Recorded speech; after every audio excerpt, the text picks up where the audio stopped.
ఒక రకంగా చెప్పాలంటే కొన్ని వర్గాలు సూపర్ సిక్స్ నవరత్నాలు అమలు చేయకూడదనే వేశారు ఓట్లు. ఎందుకంటారు?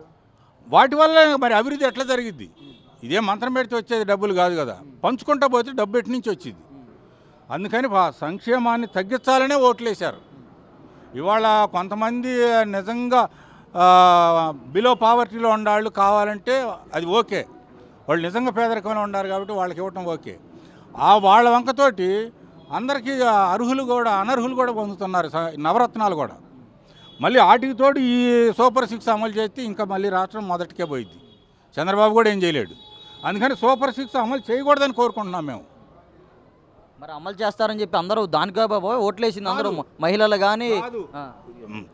అది కావాలనుకున్న వాళ్ళు ఆ 40% జగన్కి వేసిన ఓట్లు ఓకే, అది కావాలనుకునేవాళ్ళు. మిగతా 60% వద్దనుకుంటేనే వీళ్ళకి ఓట్లేసింది. ఈ సూపర్ సిక్స్ ఉన్నాయి కదా బాబు, ప్రతి మహిళకి 1500 ఇస్తా అన్నారు నెలకి. సూపర్ సిక్స్ల వల్ల రాష్ట్రం నాశనమే. సూపర్ సిక్స్లు జోలి బాగూడదు.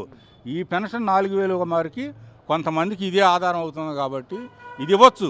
దీంట్లో కూడా అనర్హులు ఉన్నారు చాలా, ఇంకా 20% అనర్హులు ఉన్నారు. ప్రతి గ్రామంలో 20% అనర్హులు ఉన్నారు. వాళ్ళని నేరేయాలి. ఇది నేను మరీ చెబుతున్నాను. నేను నా అనుభవపూర్వకంగా నేను చూసా రియల్గా.